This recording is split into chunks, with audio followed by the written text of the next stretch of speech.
So guys, आज हमने एक अंकल को देखा सतुआ बेचते हुए, और वो भी साइकिल पर। 70 साल की इनकी उम्र है। तो मैंने कहा कि चलो इनसे बात करके देखते हैं ये क्या बेच रहे हैं। जब पता चला तो चने का जो सतुआ होता है, जिसे चने को पहले भूना जाता है और उसके जो ऊपर का छिक्कल होता है वो निकाला जाता है, उसको पीस कर फिर उसको सतुआ बोलते हैं। तो वो सतुआ ये अंकल 5 से 6 किलो अपने थैले के अंदर रखे हुए हैं और इसमें लेकर वो बेच रहे हैं अपने परिवार का पेट पालने के लिए।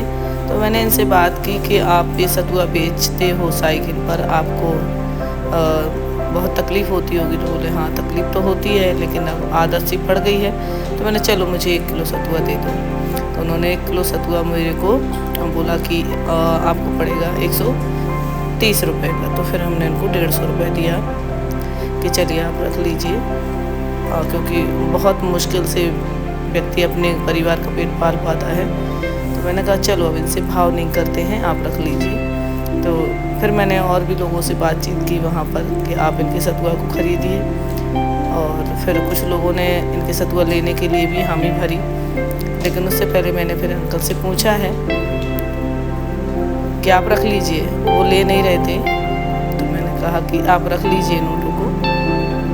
फिर मेरे को ज़्यादा पैसे देने के बदले में वो कहते हैं मूंगफली भी रख लीजिए आप। तो मैंने कहा नहीं नहीं नहीं, मुझे मूंगफली नहीं चाहिए, आपको मैंने ऐसे ही दिए हैं तो आप इनको रख लीजिए। आप ये मत सोचिए कि मैंने पैसे दिए तो आप मूंगफली भी मुझे देंगे। फिर मैंने बात की तो उनकी शब्द जो है ना साफ़ नहीं आ रहे थे, इसलिए मुझे अपनी वॉइस में आपको ये बता रही हूँ, क्योंकि माइक में उनकी आवाज़ बिल्कुल सही नहीं आ रही थी। बोल जो शब्द थे वो उनके अंदर से अंदर ही चले जा रहे थे बात करते समय। तो फिर मैंने इनसे पूछा कि आपके बच्चे नहीं हैं? तो उन्होंने बताया हाँ, एक बेटा है और एक बेटे के 2 बच्चे भी हैं, तो जिनको हम नाती कहते हैं, नाती और पंती भी बोलते हैं। 2 बच्चे हैं, बेटे के 2 बच्चे हैं। तो इनका भरण पोषण ये अंकल करते हैं। साइकिल पर सतुआ लेके कई सालों से बेच रहे हैं गलियों में।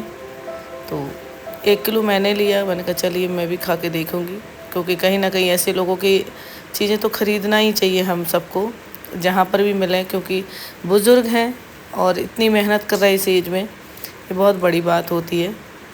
तो मुस्कुराहट देखो उनके चेहरे पे बराबर है, सिकन नहीं है कि हम काम क्या कर रहे हैं, छोटा कर रहे हैं या बड़ा कर रहे हैं, पर इतनी मेहनत इस साइकिल पर कर रहे हैं। गाड़ी भी नहीं उनके पास में, तो साइकिल पर इतना बोझ लेके चल रहे हैं, यहाँ वहाँ पूछते हैं लोगों से कि कोई सतुआ मेरा ले ले, तो उनका परिवार का जो है ना भरण पोषण हो जाए। तो अपने ही बारे में बताने लगे कि मैं इतने सालों से सतुए को बेच रहा हूँ, और टूटी सी एक साइकिल है जो लेकर घूम रहे हैं अंकल, जिस पर उन्होंने अपना एक थैला टांग रखा है। सो इसके लिए मुझे बहुत दुख लगा, लेकिन मैं कहीं और थी बैठी, तो वहाँ पर बैठे बैठे मैंने इनको बुला लिया और फिर इनसे बात की। तो अंकल ने फिर कहा कि मेरा सतुआ बिक जाएगा तो मैं घर पे चला जाऊँगा। तो फिर जब मैंने सतुआ लिया तो और भी लोगों ने सतुआ लेना शुरू कर दिया। देखिए बगल से एक और आ गए हैं अंकल, और वो भी सतुआ ले रहे हैं, और एक बहन जी और भी बगल में खड़ी हुई हैं, इन्होंने भी सतुआ लिया। अंकल का सतुआ बिक गया फ़िलहाल में। तो अंकल खुश हो गए कि भाई एक जगह खड़े खड़े ही सतुआ बिक गया है।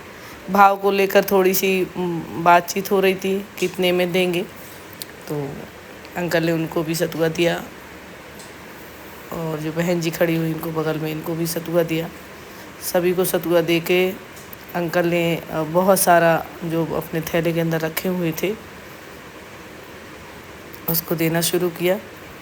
लेकिन भाई बेटे की बहुत गलत बात है कि इतना बड़ा बेटा हो के अगर वो भी सतुआ बेच सकता है साइकिल पर, तो घर पर नहीं लेटना चाहिए, अपने पिताजी का हाथ बटाना चाहिए। जब पापा को काम करने में शर्म नहीं आ रही है तो बेटे को भी नहीं आनी चाहिए। तो ऐसे बच्चे तो नहीं होना चाहिए कि खुद भी घर पर लेट के खा रहा है, 2 बच्चे भी हैं उसके, वो भी खा रहा है, पत्नी भी है उसकी, और ये अपना बेचते हैं सतुआ, तब घर पर लेके पैसे जाते हैं। तो बता रहे थे कि दोनों बच्चों को 10-10 के नोट देना पड़ता है, उसके बाद बेटे को भी देते हैं घर सब्जी के लिए, जब वो सब्जी लेकर आते हैं। अब देखिए इनके सतुआ सारा बिक गया है, और हम सब ने मिलकर इनका सतुआ ले लिया है। देखिए बहन जी ने भी सतुआ ले लिया है। अंकल का खड़े ही खड़े सतुआ बिक गया। बहुत से लोग नहीं जानते सतुआ क्या होता है और काफ़ी लोग जानते भी है सतुआ चने का बनता है। तो बेटा काम नहीं करता इसलिए अंकल को करना पड़ता है। वैसे इस एज में इनको घर पर बैठ के खाना खाना चाहिए, बच्चों को खिलाना चाहिए, लेकिन इस समय कमा रहे हैं परिवार के लिए, बहुत मुश्किल होता है।